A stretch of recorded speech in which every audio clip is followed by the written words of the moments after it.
Hi, I am Marilyn Williams and I am a licensed broker.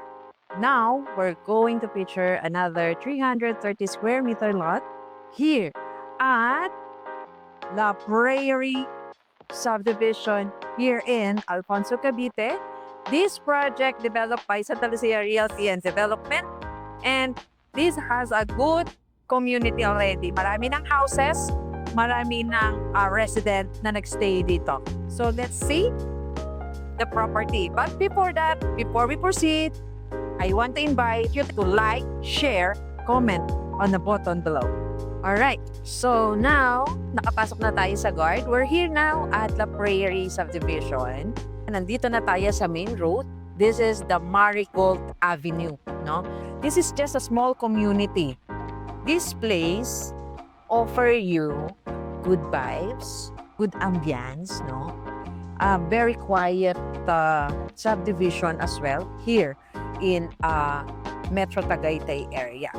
It's very accessible kasi once you go out from this main avenue, which is the Marigold Avenue, it will head you to the main road, which is the Aguinaldo Highway again, or the Tagaytay-Nasugbu Road. Right now, ang dami dito na bahay na they just build it for their primary home or they build it as a generating income property like Airbnb property.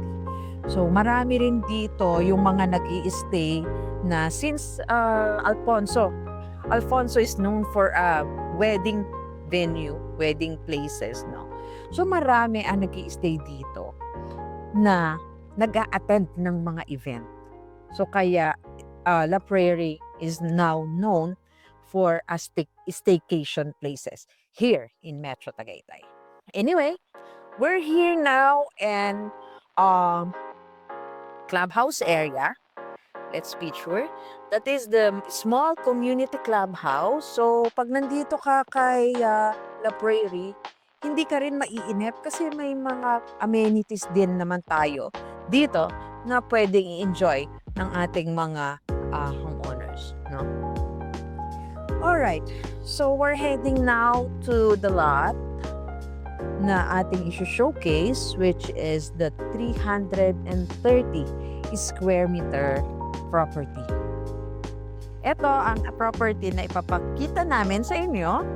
This is a 300 square meter lot, a flat terrain, no? A flat land. Near sa, nasa end part ka na. So, mayroon kang free parking dito sa harap, no? So, here. Let's go. Here, you see, this is the property. It's literal, you can see it. It's flat, no? It's flat. So, from dyan sa perimeter wall, anyway, though nasa perimeter siya, pero this is a secured property after the perimeter kasi it's a farmland, no? So, it's safe naman. And dito sa Alfonso, very safe ang area natin dito. Napaka, kasi mababait ang mga tao dito, no? So, and behind this lot is another subdivision developed by Santa Lucia as well, which is the Richwood. So, hindi tayo magwo-worry. Baka akala natin, walang neighbor sa likod, nakakatakot. No. Because, next subdivision is the Richwood. So, safe pa din siya, no? So, this is the lot. It's a 330 square meter. It starts from here. Dito tayo. This is the property line. So, it starts here. So, itong road na to, since nasa dead end tayo, pwede mo kasi siyang maging another parking slot. Kasi syempre, since you are on the dead end, wala nang pupunta dito kundi ikaw lang. So, yun ang isang advantage, no? Nang nasa dead end ka. And ang likod niya, since wala kang neighbor, so free flow pa rin yung hangin, no? So, the property starts here. So, since this is a 330 square meter, more or less, ang ating frontage is 15 meters, no? So, from there, more or less, it's up to here.